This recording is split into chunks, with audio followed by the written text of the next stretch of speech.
আলহামদুলিল্লাহ সুম্মা আলহামদুলিল্লাহ। আল্লাহ সুবহানাহু ওয়া তাআলা আমাদেরকে জন্ম থেকেই ইসলাম ধর্মের মধ্যে অটল রেখেছেন এবং আমাদের মা বাবা বাপদাদা সবাই কিন্তু ইসলাম ধর্ম গ্রহণ করেছেন এবং আমরাও কিন্তু ইসলাম ধর্মের মধ্যে জন্মগ্রহণ করেছি আলহামদুলিল্লাহ। দেখুন, হিন্দুদের যে জ্বালানির একটা কত কষ্ট, মৃত্যুর পরে তাকে জ্বালাতে হয়।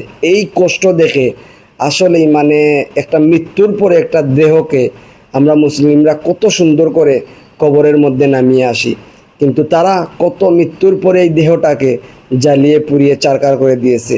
এতেই বোঝা যায় ইন্নাদ্দিন ইনদাল্লাহিল ইসলাম, ইসলামই হচ্ছে শান্তির ধর্ম।